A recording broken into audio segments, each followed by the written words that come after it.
I'm doing it for the show. Field of 68 till I die. This is the Field of 68 After Dark Show, the only place that you need to be for college hoops every single night. And we are live. Welcome to the Sunday evening edition of the Field of 68 After Dark here on Sirius XM channel 84. That is the ESPNU station. We're live on YouTube. Please go hit that like button, hit that subscribe button if that's where you are watching. We will be interacting with anybody that is jumping in the chat and asking us some questions there as well. My name is Rob Dauster. I'm joined tonight by former Iowa State head coach Steve Prohm, as well as Wake Forest legend Randolph Childress. We are presented by our partners over at Bet River Sportsbook. We got a lot to talk about tonight, guys. We got a couple barn burners going on right now in the SEC. Arkansas is down by 5 late at home to LSU. Auburn just took the lead in overtime against Mississippi State on the road. Rutgers and Indiana gave us a thriller, one of the best endings that we've seen in college basketball this season, with plenty of bubble implications. We're going to get into that in a little bit, but we need to open up on the Big East. UConn went on the road and lost to a Creighton team, 64-62, that was missing their starting point guard, Ryan Nembhard. Not the best result for my Huskies, but it was not something that I think was I don't think it's necessarily a backbreaker. So let's go to you first in this one, Prom. How big of a win is this for Creighton? They don't have their starting point guard, like I mentioned, but this is, I mean, they needed this win. We were talking about it off air. This Creighton team, they're on the bubble right now, and this is the kind of win that can put you onto the right side of the bubble. Yeah, this was big, and I think they're on the right side of the bubble for sure now. You got to sweep over Marquette, you got to sweep over Connecticut, and you beat Villanova. I mean, that's 5 legit wins, and their youth was good again tonight. Obviously, Nembhard's a freshman, and you mentioned that he's out, but Hawkins, Kaluma, and Kalkbrenner, those guys were terrific tonight, and Hawkins as a senior leader, elder statesman on the group, even though he's a transfer, terrific. And they got off to a great start. And then obviously UConn's got some toughness and some grit to them, came back, and Creighton's a phenomenal place to play. So that environment tonight, I'm sure, was really, really good, but big win for Creighton for sure. RC, what'd you think? You know what? I've been saying this to you, and I know the averages talk about UConn having those 3 guys, but I often I know you're a big UConn fan, and I shared that with you. Whenever they're in a close game, my concern from a guard perspective is who shows up besides RJ Cole. And I get all this flack about, this guy averages this. When they're in close games, who is going to be that third guy? And I've said this. I know what the averages, the numbers tell me. I just want to know who's going to be that guy, and I'm concerned about that tonight. It's no different. Yeah, their issue is that they basically have one guy that can create on his own, and their other go-to guy, Adama Sanogo, is someone that can get taken away really easily in the paint. Yep. And we saw Creighton do that for the second time this season, and it doesn't help when you got a 7-footer like Ryan Kalkbrenner out there on the defensive end of the floor. I just want to circle back on the Jays really quick and make one more point before we talk a little bit about UConn. This Creighton team is young and they have a lot of pieces. And I remember T.O. made this point earlier this season on one of these shows, is that when you are a year away, RC, by the time you get to the end of that season, you're basically what you're going to be the next year, right? When you say you got a lot of youth, you got a lot of inexperience, by the time you get to the end of that freshman year, you got to be ready to go. And it feels like this Creighton team, they may not have their star point guard, but that team was ready to go tonight.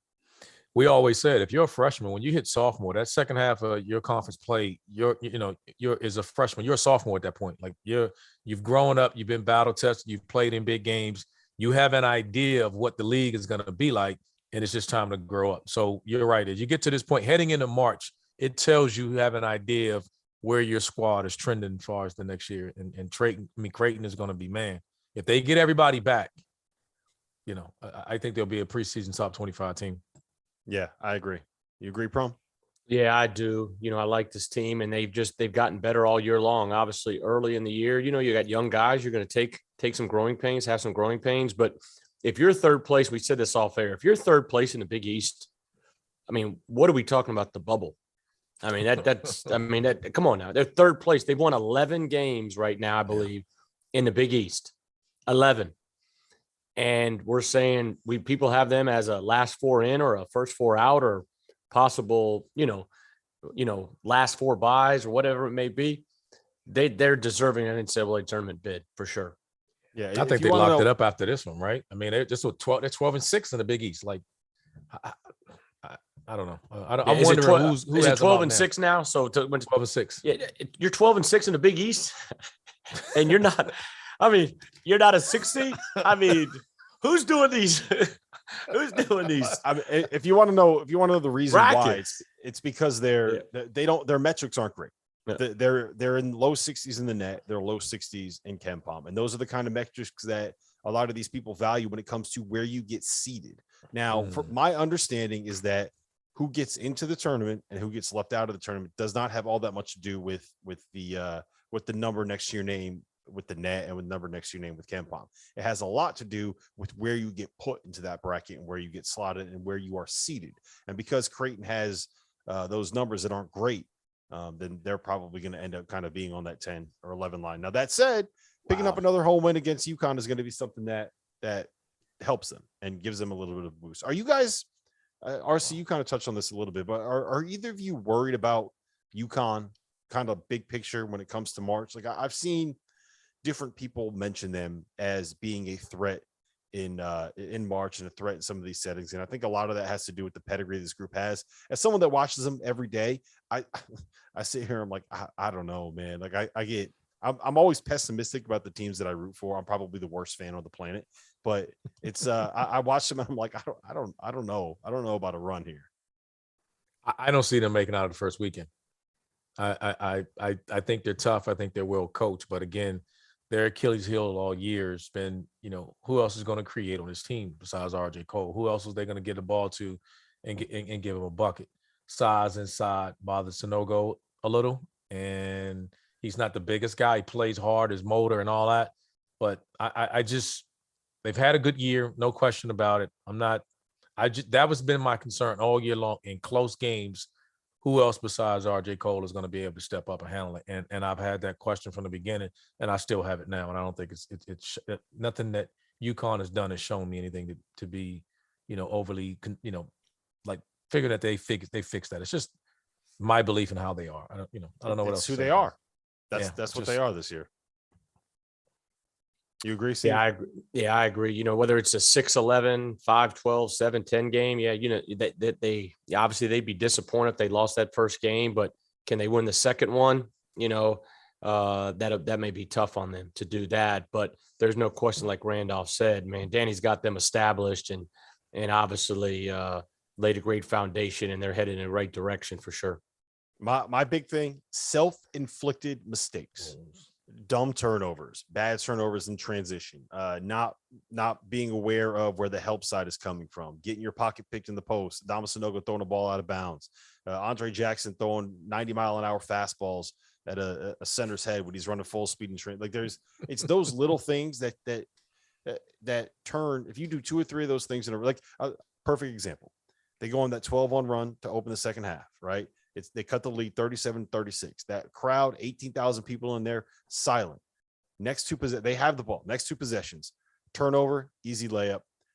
They get a bad shot at the basket, like like 20 seconds left, runner at the rim, transition, layup the other way, come down, another turnover, and then they get fouled. Creighton gets fouled at the other end. So it's a quick 6-0 run that just kills all the momentum you had, and it's those simple mistakes that are just backbreakers. All right, let's move on to Xavier and St. John's, because I think that this one is interesting to talk about for a lot of reasons.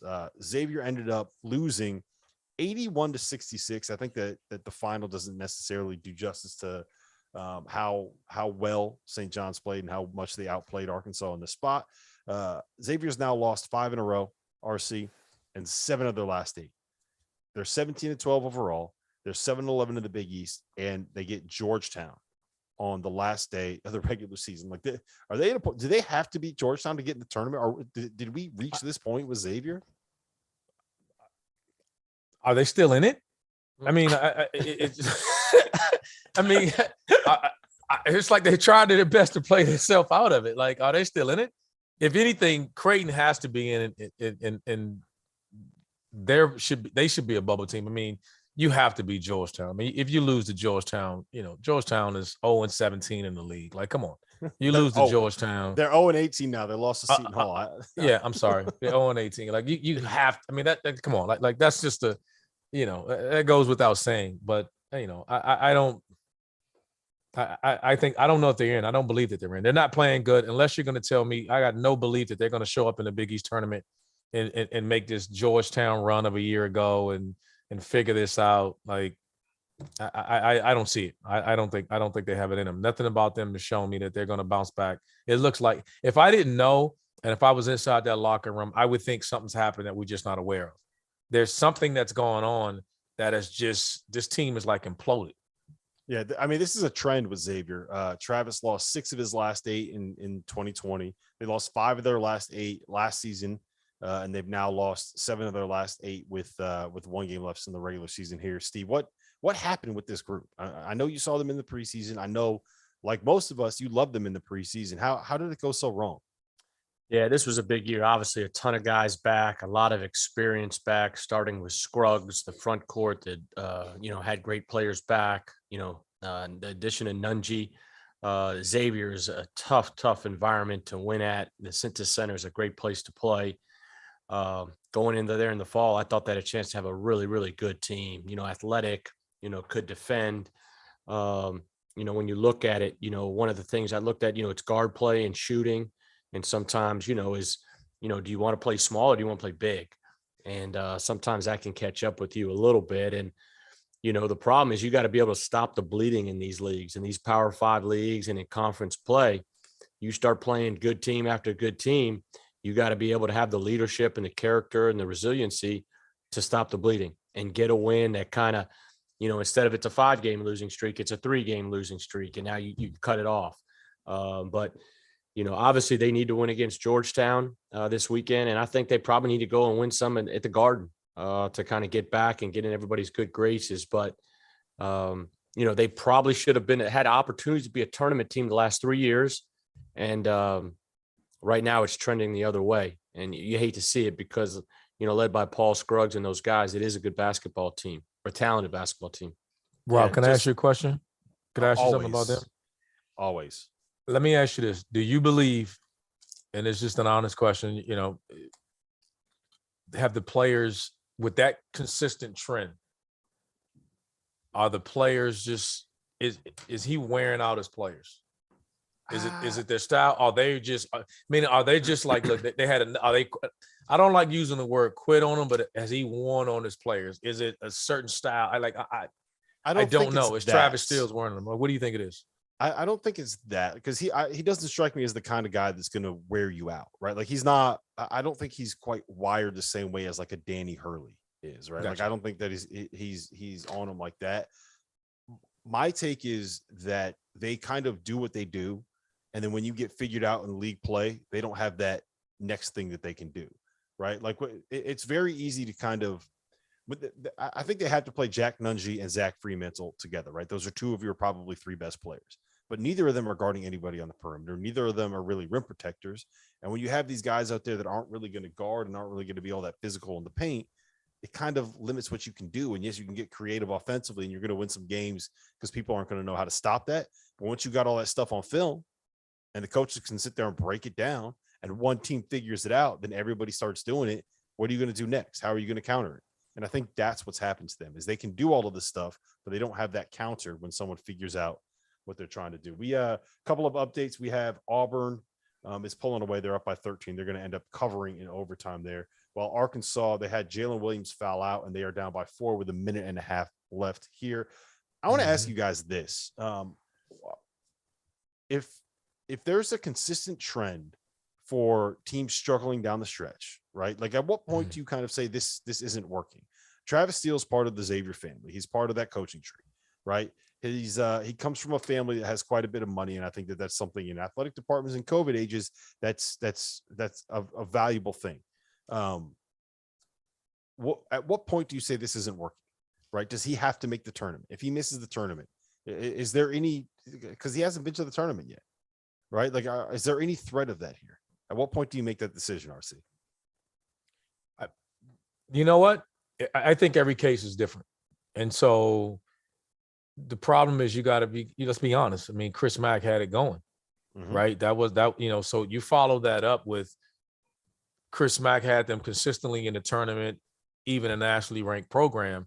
And then, and we go back even like 2 or 3 weeks, Xavier was top 25. This seemed like a foregone conclusion that they were going to make the tournament, and then they're collapsing again.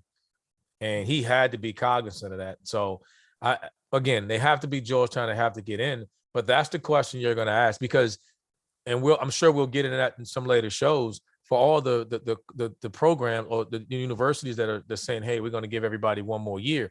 Once that blood circulates the water and the sharks start coming, you're not going to get any recruits. And you had Paul Scruggs and these guys come back thinking this year was going to be so different. So now, why would they come back?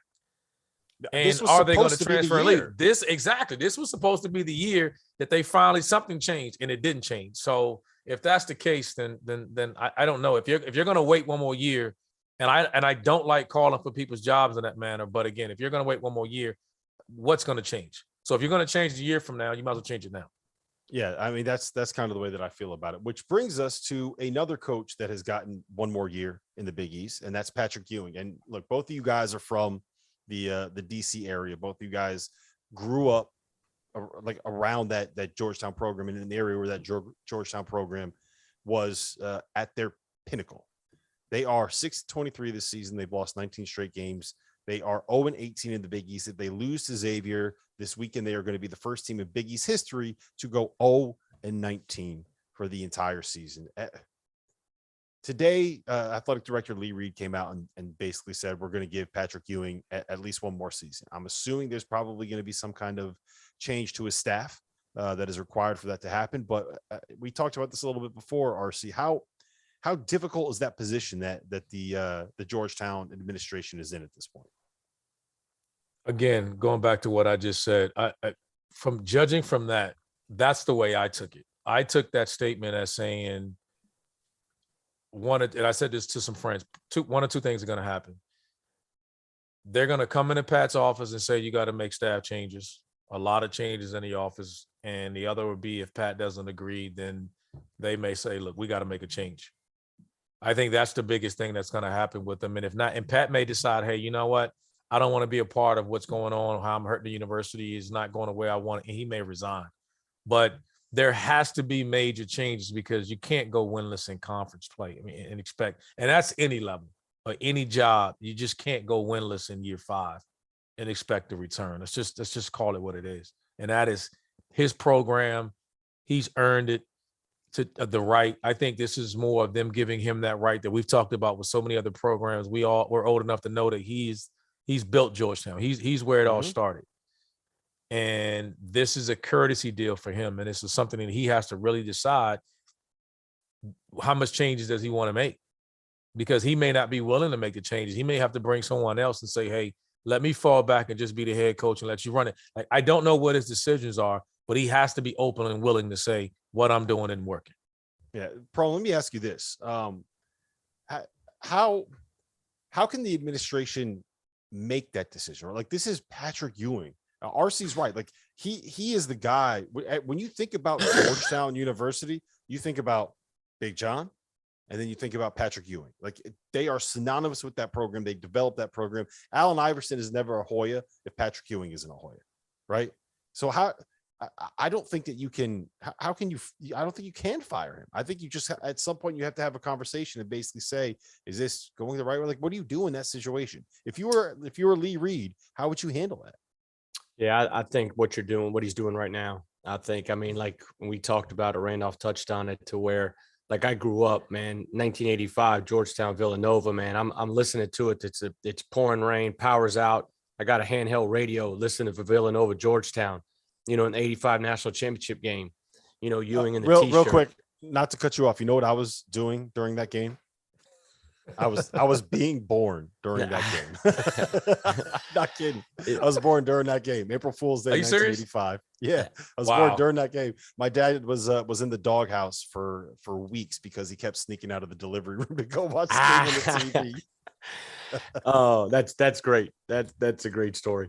Man, there's just so much history with Georgetown and really the old Big East. And so I think you just have to sit down with Patrick and say, what's best for our university.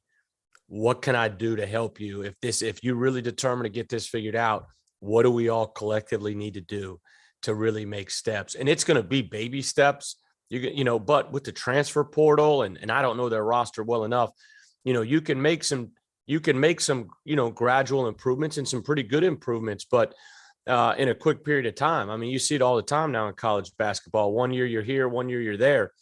But man, that's Pat Ewing. Man, that's Georgetown basketball, man. So much history, so much tradition. I mean, I go on and on, man. You that Kembe, Reggie Williams, Horace Broadnax. I mean, these guys. I mean, Michael Jackson. I mean, I grew up. I can tell you the whole starting five.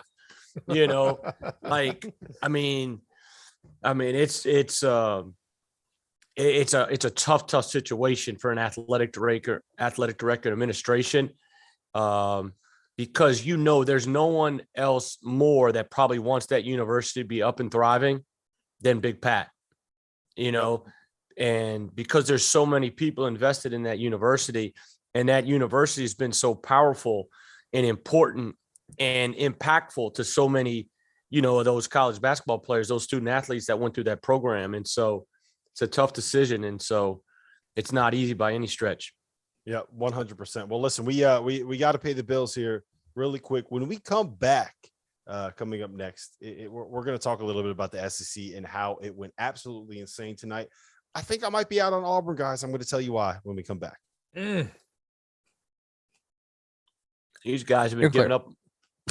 These guys have been giving up on Auburn the last couple of weeks, man. Man, I don't know They've where this fallen coming left from. and right. This freaking LSU Arkansas game is going down to the wire. It's nuts. I'm sitting here. That's why I keep looking over like I can't. Take my I'm sitting here like it. this. I'm trying to pay attention to yeah. Patrick Ewing, I'm doing the athletic same director. thing. Yep. What do you? Yep, I'm Steve, doing the same I'm thing. Like I'm with you, Steve. 100%. Totally agree, Prohm. All right, Dagan, we got any questions in the chat? Get in there, JD. All right, good job. I might have made a nice little money line bet on Arkansas when it was Rob, after your little 75. 1 minute after your minute stretch about UConn and saying every single thing that happened, I'm like, man, you'll never be able to deny that you're not a UConn fan. I mean, like, it's unbelievable, isn't he? He gives you play by play. You can tell he's there's no watching multiple games. He is dialed in on the UConn. I mean, it's like, do you watch Tate George's shot every day? I mean, you just go replay Tate George's shot. So here's the thing: we did a series last year called 60 30-second moments, and I've known Scott Burrell for a long time. He grew up in the town next to me, and I spent 15 minutes talking to him specifically about that play and everything about it. So I could pretty much tell you everything you need to know about that Tate George shot. 15. I can tell you everything you need to know about Kemba Walker's crossover when he made 10 seconds. Fall. Well, I'll give you guys next break. I'll give you guys a story about that. 5. Funny one. Here you go.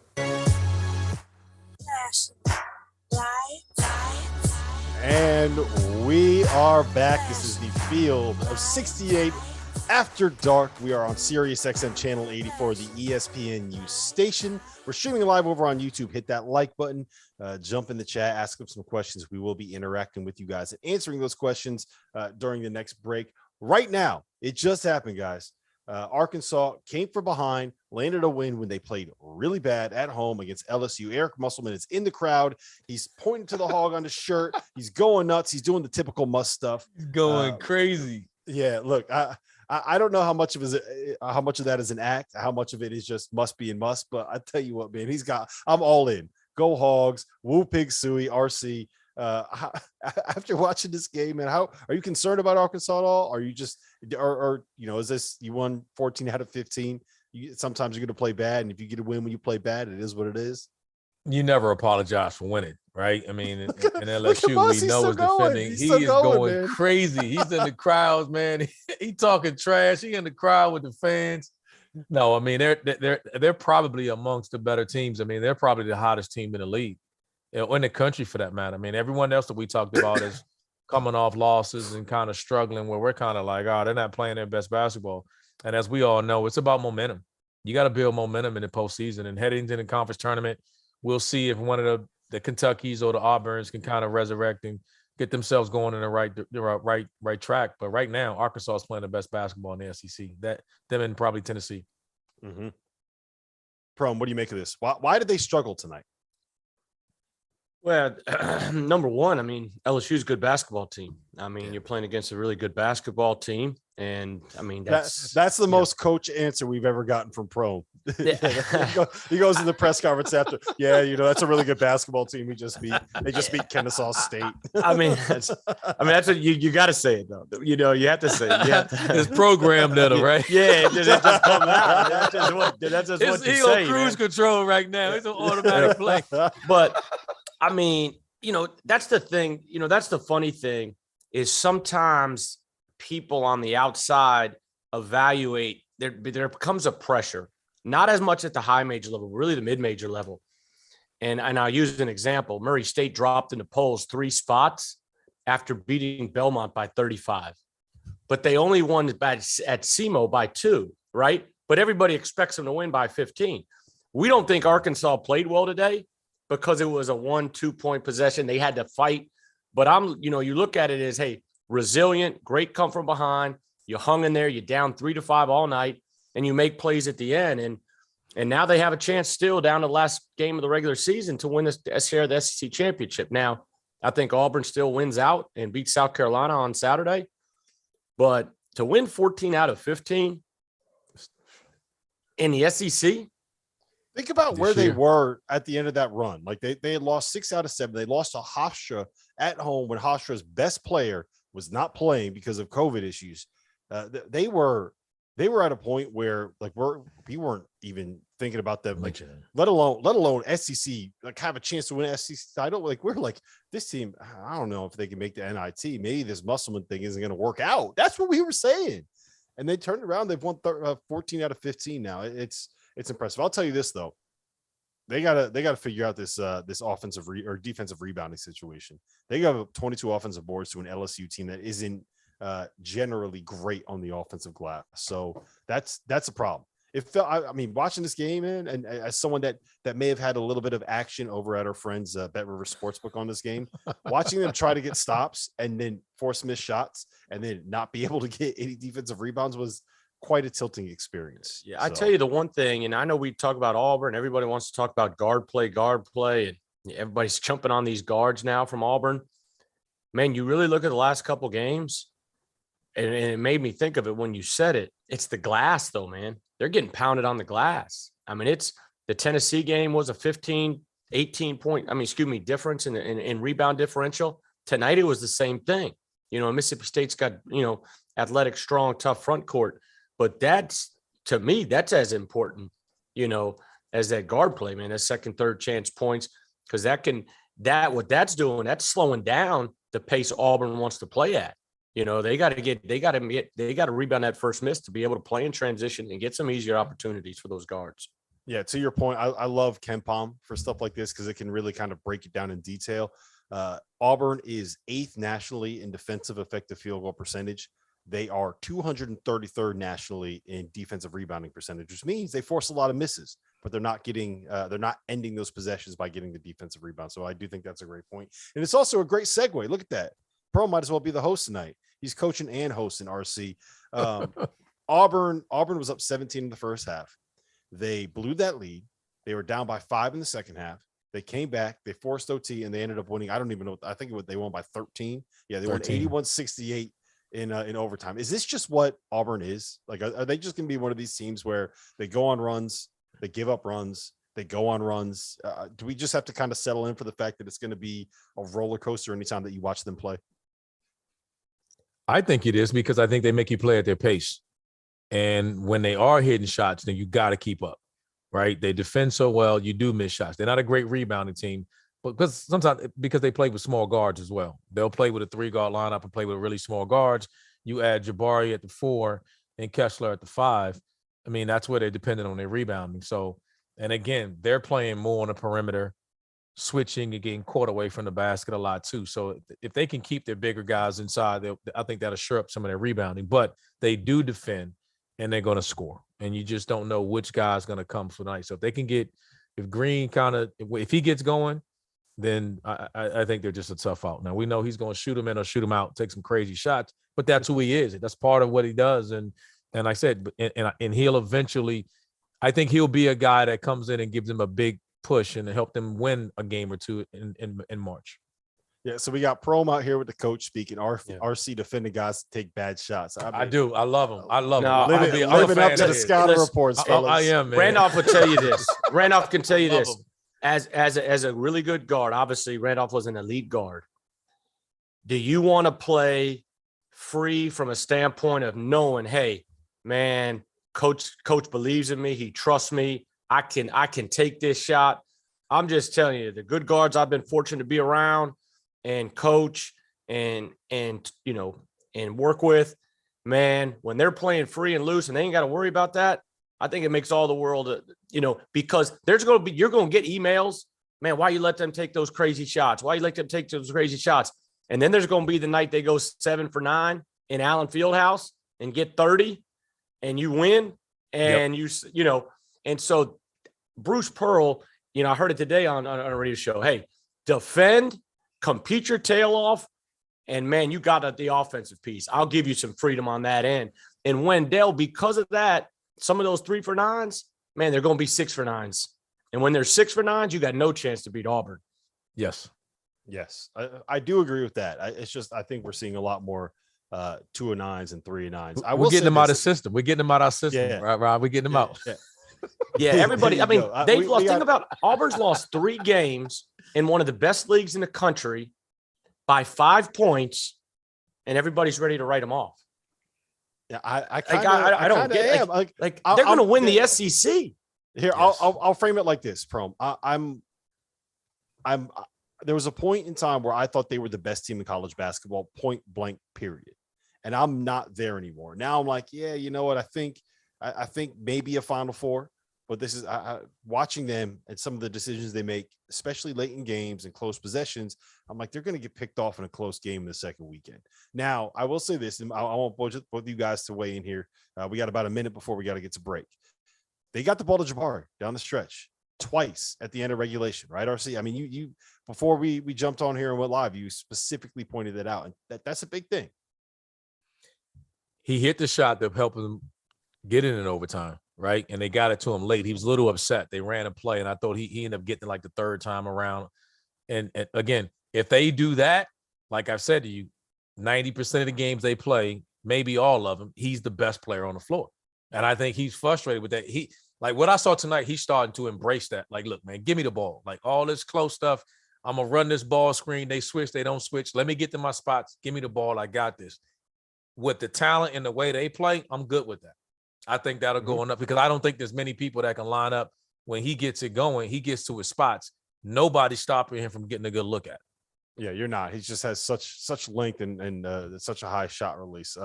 Listen, there were a ton of bubble teams in action tonight. We had Notre Dame losing to Florida State. We're going to talk about that. We had Iowa State losing to Oklahoma State. They scored 36 points in a 40-minute basketball game. We're going to talk about that. But coming up next, first and foremost, Ron Harper Jr. He may be the most clutch player in college basketball this season. You're clear. All right. Dagan, let's get to the chat. Let's get some questions in here. Let's do it. I saw a question earlier. I forget who it's from. But what conference will get the most teams in the Sweet 16? Ooh, that's a good one. RC, putting you on the spot. SEC. 4? You think the top 4? I think they're going to get Auburn, Kentucky, and I think I like Tennessee. I think Tennessee. I think Arkansas is playing hot, but I don't know. I worry about Arkansas. Come tournament time, but between them and Alabama could be the other. Yeah. Pro? 1 minute. I was going to say SEC too. I just think the top 4 teams in the SEC, Tennessee, Arkansas, Kentucky, and Auburn. And then you got a wild card in Alabama and even LSU we saw tonight, can beat some people as well. But I think, they'll probably get 6 in the SEC, maybe 7 if Florida can beat Kentucky this weekend. They have an outside chance still, I believe. But I would think the SEC. All right, Dave, let's get one more. 30 seconds. Yep, let's do another one. Quick reaction to Arizona's win last night against USC. Big. Man, I think it shows how good they are. I mean, that was their moment of truth. Everybody's talking about losing to Colorado. man, they just go kick Southern Cal's tail in Southern 10 Cal seconds. and put themselves in a position to win a Pac-12 title. Who's playing better than them right now besides Yeah. Arkansas? There you go.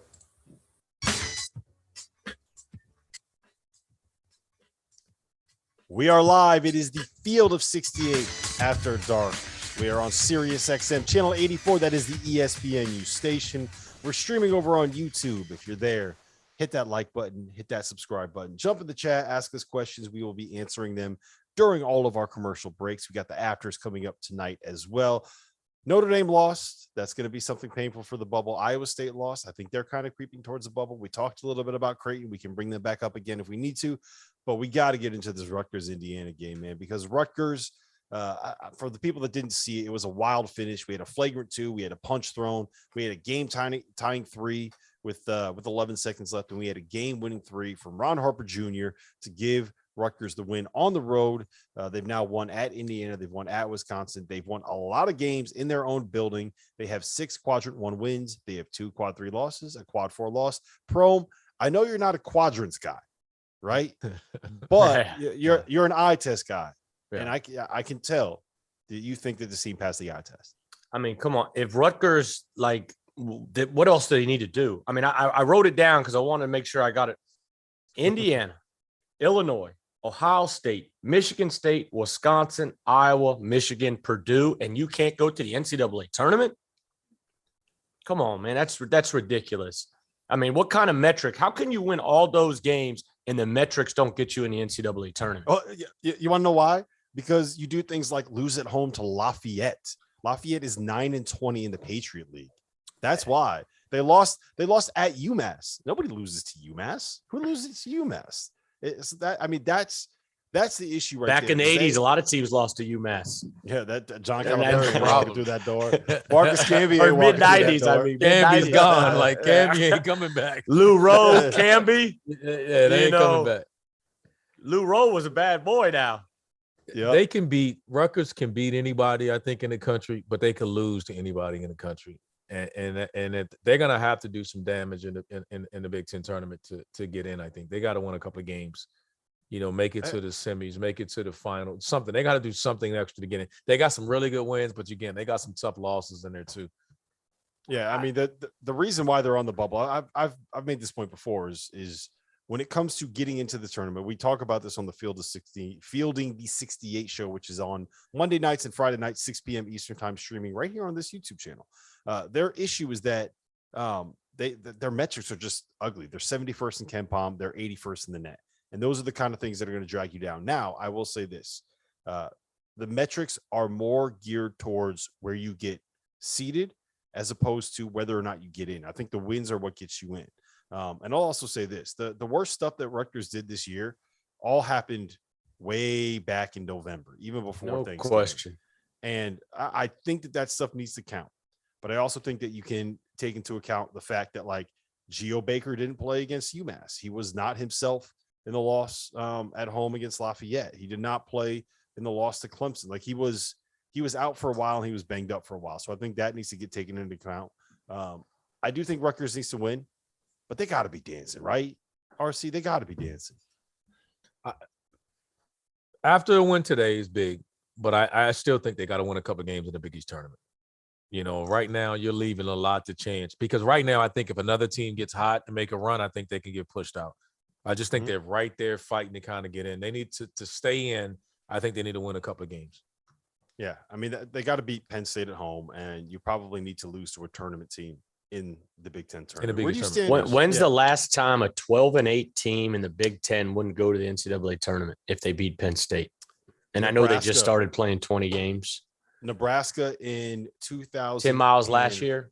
Was that Tim's last year? Second to last year in 2000. I think it was 2019. Yeah. Right. They had a really good year, and they didn't. Maybe it was 2018.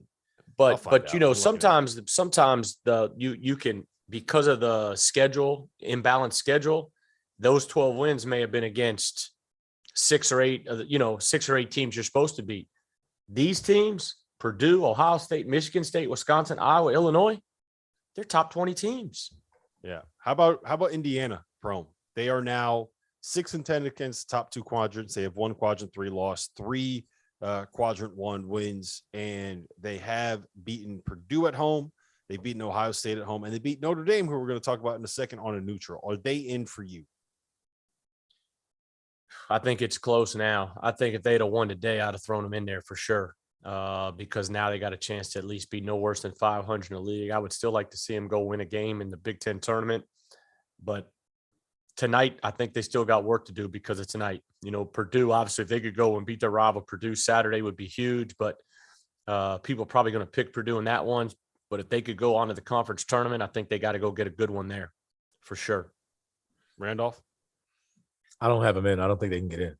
I don't, and I don't believe they should with a below 500. If they're below 500 in conference play, they can't. They can't. You got enough teams in the Big Ten to be ahead of them with Wisconsin, Illinois, Purdue. You got Iowa. I mean, Ohio State's been struggling, but still, even Michigan State, like they can't get in being below 500 in the Big Ten. Yeah, they were our first team out, Indiana, according to Fielding the 68, and Rutgers was the third team out. So this was very much a something of a de facto. I don't know if you could call it a playing game because there's still stuff left to be played this season. But both of these teams badly needed this win. Rutgers was able to get it on the road. It's been a kind of a consistent theme with Indiana this year, losing games where they had a lead, blowing leads. This has not been the greatest start to a tenure for Mike Woodson. That's a different conversation for a different day. Let's talk a little bit about Notre Dame. RC, you're an ACC guy. What's going on with these Fighting Irish, man? It didn't surprise me that Florida State would give them trouble. I thought from a matchup standpoint, I just saw them play against Georgia Tech, and not that it was ever going to be a threat that they were going to win the game, but they handled them pretty good. I mean, they beat Georgia Tech like they should.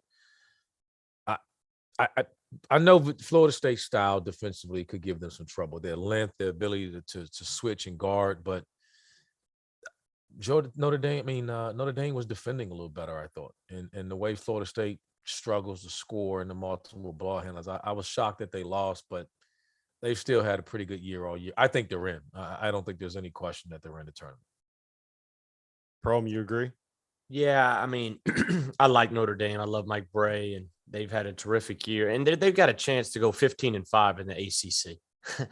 I mean, you go 15-5 in the ACC. That's just the reality. Like, you should be in the NCAA tournament. I know everybody says the ACC's down a little bit this year, but those Power Five, they're all hard. All those leagues are good. At the end of the day, to go win and win 75% of your games. My only question is, like, if we're going to sit here and debate Indiana, Notre Dame, Rutgers, I think you should be evaluated on your best days, on your best moments, who you beat. And if you're comparing them to Rutgers, Notre Dame's best wins, Kentucky, Carolina, Virginia, Miami, and we just went over Rutgers. But I think Notre Dame should get in for sure. I mean, they're going to finish second in the Big East at 15-5. The second place team in the ACC's got to play in the NCAA tournament. Randolph would know a lot better than me on the history there, but you could never comprehend that. I couldn't. Let me ask you guys this. Do you think that they're cutting down the nets in Cameron right now? Do you think they are? Because with this loss for Notre Dame, Duke is now guaranteed to be the first time since 2006 that they've won the outright ACC regular season title. And I know ACC fans are going to say this to me. They're going to tweet at me. They're going to comment in the chat right now. Our conference champion is the ACC. Whatever. It's Duke. It's their first ACC regular season title since 2006. Right? That is a crazy, crazy stat, regardless of how you slice. I do want to ask you this, RC. We got about a minute before we have to take another quick break, but I think that Florida State, if they can get some of their pieces back, could end up being a team that could be a real threat in the ACC tournament to put together, make a run, and steal a bid. Am I crazy? Yes, I think it's more Virginia Tech. There's no way. I so many injuries, so many guys in and out of the lineup. They were really hot at one time, but they played well tonight. Obviously, I thought it was more of a kryptonite than Notre Dame. To Notre Dame style of play, and I didn't see the game, but I'm pretty sure, just from watching some of the highlights and things that I've watched, I knew from knowing the teams, the style of play was going to bother Notre Dame. the athleticism, the length, being able to pressure them a little bit. And I'm not surprised. But I think if the team that could go on a run and still a bid, because they're not in the tournament and I think they're officially out, is Virginia Tech. I think Virginia Tech's the best equipped to go on a run in the ACC tournament. Yeah, they got shooters. They're dangerous. We got about 15 seconds here. What happened with Florida State this year? Is it just a combination of youth and injuries and consistently losing guys a year earlier than you expected because you're sending them to they've had back-to-back years where a guy came off their bench to be a top 5 pick. How about that? And I think some of it too was just the injuries of the guys. But prior to the injuries, they weren't scoring or weren't playing great. I think it's because they hadn't had the lottery picks that they've had in the years past.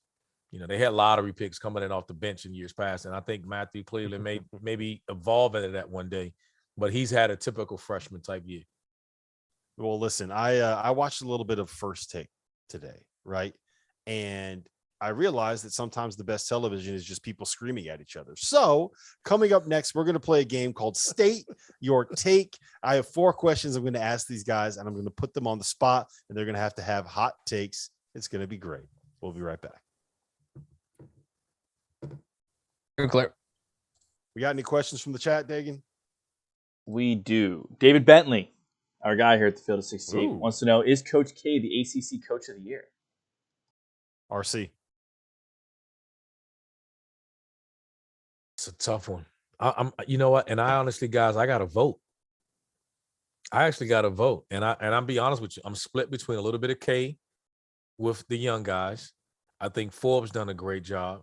I think Coach L's done a great job. And I think Bray, because I think he coached with his job on the line. I know they lost tonight, but like as you know, that it's hard knowing that if I don't win this year, I'm fired. And you finish second in the league. Personally. And that's where I'm like, my vote would be, I'm going to vote Bray, but it's been as tough as a race as I think it's ever been. You know who else deserves a mention here? Hubert. We killed him. We killed him in the preseason or in Coach the of the year non-conference, voting? right? You will give him a nomination? Not in the ACC this year. I'm saying he deserves credit because he got the turn. They're second in the ACC. They beat Duke. They finished second in the ACC, and we killed him. Killed him in the preseason. They finished second in the ACC, a game behind Duke. You got to give him credit if they win. If they win, Yeah, don't. No, you're right. But are they really going to beat it's Duke? tough. 15. Yeah. No. Thank you. No, but then they finish. They're going to finish third. Be third. 10 seconds. Yeah. Texas Saturday night after that game, I think they played 5. Texas after the game. Here you go. And we are back. It is the Field of 68 after dark. My name is Rob Dauster. I have Steve Prohm, Randolph Childress here with me. We are live on Sirius XM channel 84. That is the ESPNU station. We're live over on YouTube. We have the afters coming up after this. So jump in that chat. Hit us with questions. Hit that like button. We're not going to be answering questions unless we get to a certain number of likes. So now we're going to play a game. It's called State Your Take. I'm going to put these guys on the spot. I'm going to make them have hot takes. We got 4 questions here. You guys are going to have a minute apiece to answer. We're going to start with this. Prohm, I'm going to you first on this one. Who is the coach in college basketball that has the most to prove in March this year? First of all, it's obviously a blessing to play in March, but if I had to pick one, There he goes with the coach. No. There he goes with the coach speaking. If I had to pick one, and he's had a heck of a year battling COVID. I like his team a lot, but Kevin Willard, Seton Hall, he's been there, really 4 times straight to the NCAA tournament, the COVID year, take that out. But hasn't, only one time has moved past that second round and, not to the Sweet 16 yet, but he's got a team capable when they're healthy and together. He's done a phenomenal job at Seton Hall, but he's one that I would say, hey, to move the needle in March, he'd be one I would pick. RC? I'm going to give you one. I'm going to go with Gonzaga. I say it because if you're talking about a team that lost in the finals, if there ever was going to be a year that they're going to win it, it's this year. They have it all. They are as complete of a team that we know in this league, and the only way you're going to beat them is slow it down, not let them get out and run. But still, I think that surprises them a little bit. I think the St. Mary's loss motivates them and gets them kind of dialed back in, or, gets their attention. But few needs this. I don't know if he's going to have a better team than he has right now going forward. And I think they're favorite, and they're favorite for a reason.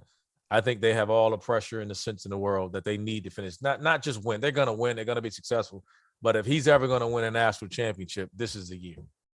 Yeah, I mean, you're the best to never do it until you're the guy that does it, right? Right. I'm going to take a little bit of a different angle on this, and I'm going to say Ed Cooley, right? Ed Cooley has not – he's done a great job developing this Providence team to the point where they won their first Big East regular season title in the history of Providence basketball.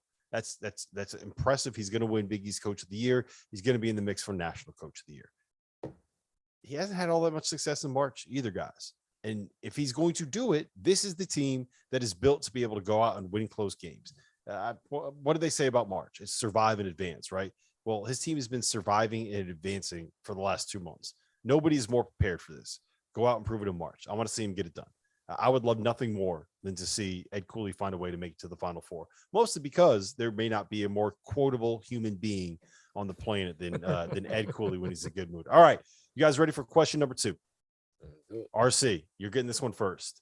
What is the one matchup that you need to see happen at some point during the month of March? I want to see Arizona. And again, I want to see Arizona and Gonzaga. I think they're the two best teams in college basketball right now. And that's the matchup I want to see. I think we'll get I don't want to take you guys' answers. So I was going to say SEC matchup that we've discussed in the past. But if I had to pick two teams now that I believe talent-wise, and I think Arizona's playing as well as anyone else, I would love to see at some point in the Final Four or earlier, seeing Gonzaga and Arizona play. Mm-hmm. Pro. I was close to putting that down. I had Arizona and Gonzaga. I was close. But I want to see Arizona, but I went different. I want Arizona and Baylor. And give, Baylor's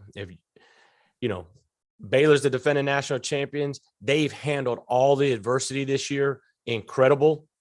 Thamba's played his best basketball last weekend against Kansas at home. Hopefully LJ Cryer can get healthy.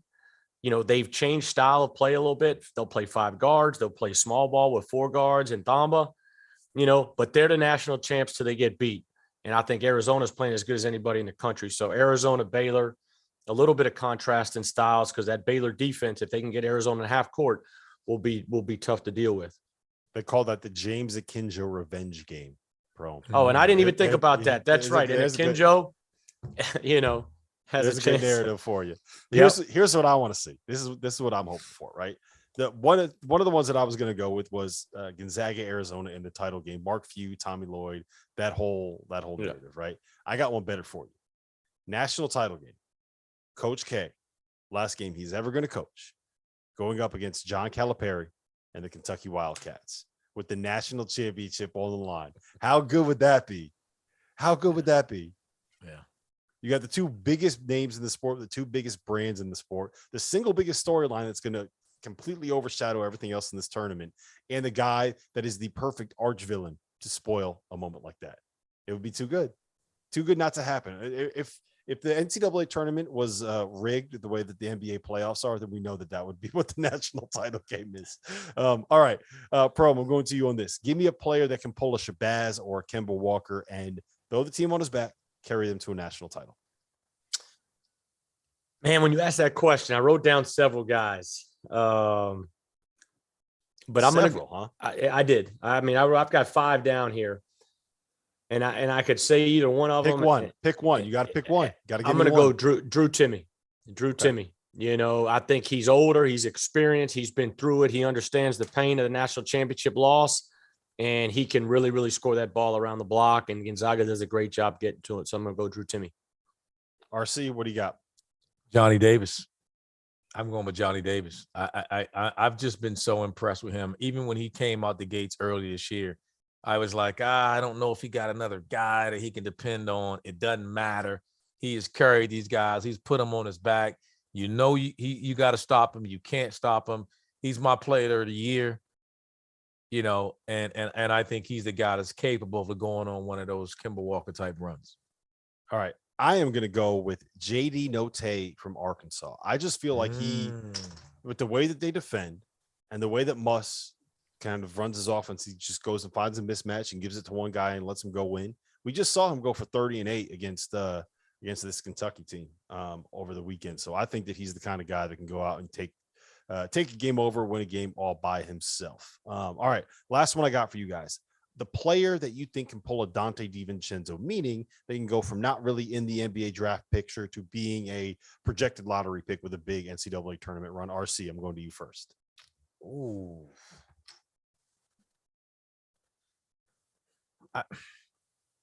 That is a tough one. I don't know who that guy would be. All right, let's go Prohm while you think I go Alondas Williams. Okay, there you go. That's a good one. I think Alondas Williams. I think Alondas Williams is a guy that can go on a run here that would elevate himself. He would if he gets hot, if he goes like 6 for 9 in a couple of these NCAA tournament games, because that's the question. We talked about this. Yeah, can he be a great shooter? Prohm, who do you have? I did have Alondas down to pick from, but I would go Christian Braun at Kansas, and he may be he may be on some boards. But I'm telling you, man, that kid's a good player, man.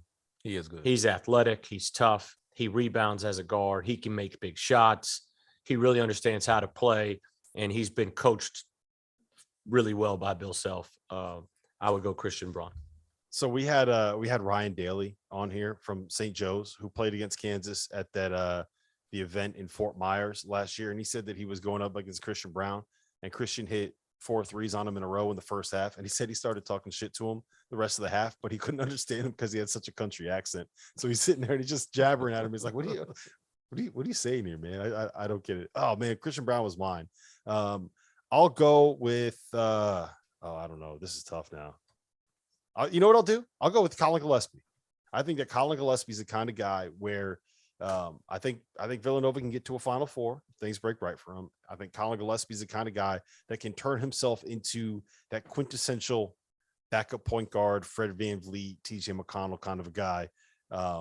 It's just, he's so smart. He's so heady. He gets done. Is that crazy? You guys think he can play in the NBA? I do. I mean, man, winner. See? He wins. I think he's a winner. I think he's a winner. I think he's tough. I think he's a winner. He got good size and he can shoot it.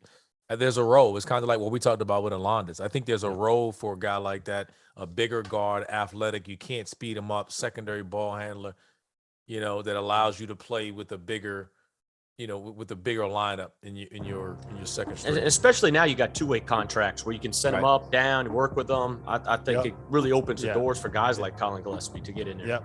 He'll make some money playing in the NBA. But listen, this has been the Field of 68 After Dark. It was another wild night in college basketball. Buckle up.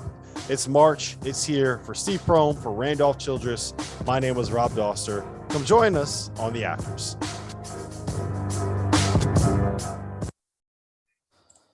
And you're clear.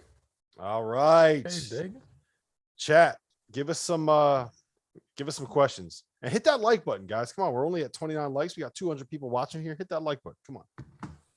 Give us some love. Dagan, we got any questions? Yeah, I saw one in here that I think would be good to kind of go over talking about some of these players. Who do you guys have on your first team All-American team if you had to go right now? Pick 5 guys. Who you got? You want me to go first? I could take this one first. I would go. I think the locks are Johnny Davis, Oscar Tshiebwe, and Kofi Cockburn. I think once you get past those 4, then we can start having conversations about who else you want to have on there. But I think it's those 3. Those 3 guys I think have to be on there. Johnny Davis, Oscar Tshiebwe, Kofi Cockburn. What about Abaji? I think I would have Abaji on there as well. I think you can have a conversation about that, but I think you got it. I would have Abaji on there as well. And then I think, look, once you get past that, Keegan Murray needs to be in that conversation. JD Notae needs to be in that conversation. Jabari Smith needs to be in that conversation.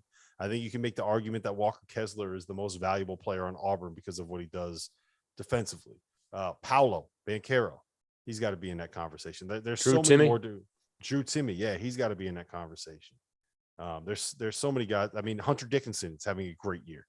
And it's kind of gone under the radar. So what about Jaden Ivey? Jaden Ivey or no? He's there. I would probably have him second or third team just because I don't think he's the focal point for what Purdue does. Right. Yeah. But am I off there? Is there someone else that you guys would lock in? No. Yeah. We had the same 4. I think, Yeah. and I'm like you. The 5th one is just kind of how we feel. I would throw the same. It would be Johnny, Oscar, Kofi and Abaji. That's why I said Abaji. And the 5th guy is kind of like just a personal preference. I think it'll be all right. Who's winning? Who's what? You know what I mean? Like you kind of factor all those other things in. But Who has a big moment in a tournament or something? Who hits a big shot? There's a lot of talent at the top of the sport, man. It's been a fun league there. Before we move on, Dagan, I just got a question for you real quick. Let me guess. What's more important than peace of mind? Absolutely nothing. Nothing is more important than peace of mind. That's what NordVPN is here for, to give you peace of mind while you are online. And with all of the threats that you face today on the internet, it is more important than ever to be sure that you have the best VPN that you can get. NordVPN is the world's best VPN service, offering the fastest connectivity, most servers, and next-gen encryption to make sure that everything that you do online stays secure. Plus, you can use NordVPN on all of your computers and devices, no matter the operating system. With NordVPN's unlimited bandwidth, you never have to worry about a slow connection. Plans start at just under $4 a month. So grab your exclusive NordVPN deal by going to nordvpn.com/Bleav or use the code Bleav. That's BLEAV to get up to 70% off your NordVPN plan plus 1 additional month for free. It's risk-free with Nord's 30-day money-back guarantee. Dagan, what else do we have in the chat? What are Villanova and Providence's ceilings for seeding if they win the Big East tournament? Ooh, that's a good one. I think that both of them cap out around that 2 seed line. You guys agree? I agree. I think Villanova, I don't think they can get to a 1. I don't think Providence, but if they win it, 2. I think so. 2 or 3. Yeah, I think it would be easier for Villanova to get up to the 2 seed line just because Prohm earmuffs, because of their metrics and the numbers that they have. They're just earmuffs. Great movie. Yeah. Great movie. Great movie. Dagan, what else we got? Look at Vince Vaughn here. AD for the W wants to know, did I already miss them confirming Indiana isn't in the tournament? Yeah, Randolph said that about 11:45 Eastern. Yeah. Yeah. I'm off Indiana. I'm just kidding. Yeah, I mean, they look, man. You got. I know that it's not supposed to be. Now they changed it, so it's not supposed to take into account what you've done the last 10 games, what you've done the last 12 games. Something that happens at the start of the season should count as much as what happens at the end of the season. It's what it is for every other sport, right? A win is a win, a loss is a loss.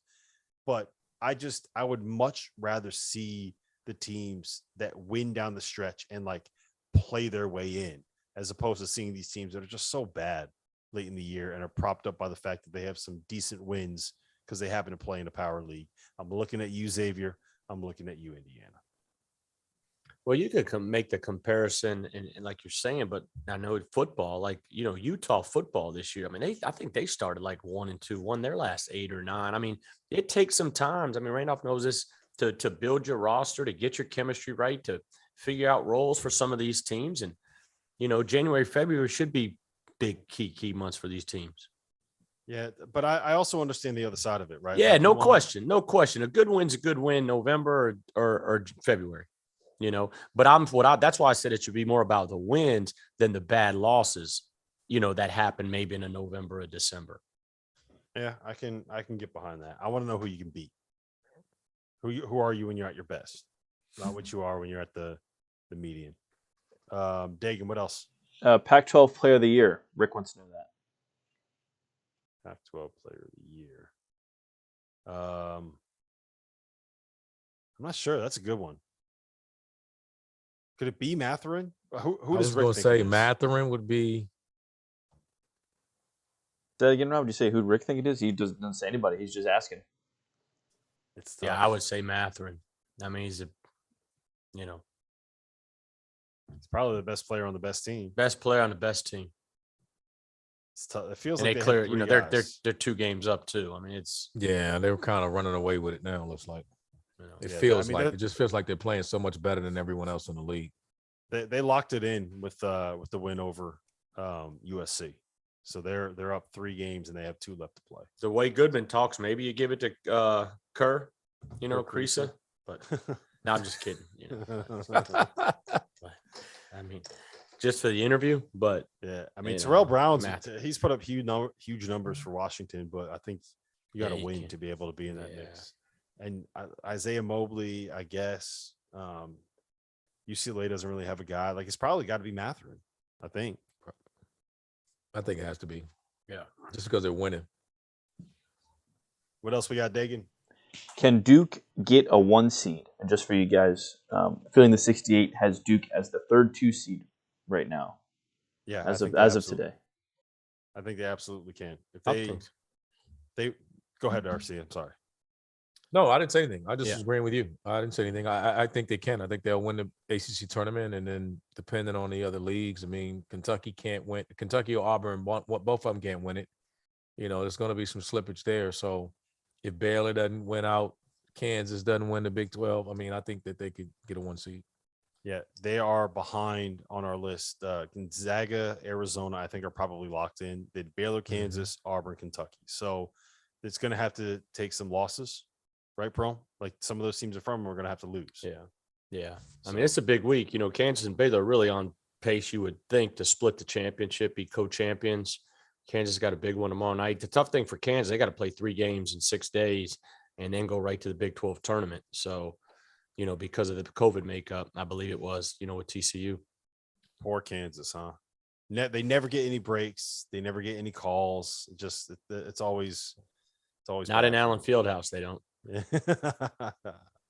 Oh man, they're coming off back-to-back losses. They lost 2 games in the last. Yeah, when's the last time that happened? Back-to-back conference losses, I wonder. I'll check. They lost back-to-back. They lost 3 in a row last year. Did they? Oklahoma State away, Baylor away, Oklahoma away. So, yeah. Dagan, what else we got? I have a question for you guys from Dagan. Who do you guys think can be? I think we talked a little bit about this before the show. I can't remember. It felt so long ago we talked about this. But who is a team that you think can be a bid stealer this year?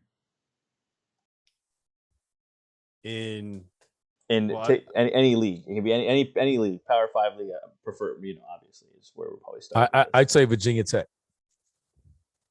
I think Virginia Tech's a good enough team to kind of that can make a run. They'd be the one that's out. I think they're out. They're not in the tournament, but they got off to such a horrendous start, and the metrics still love them. But I think when they lost that Carolina game, I thought they were done. And when we were questioning Carolina's resumes, I questioned that with them.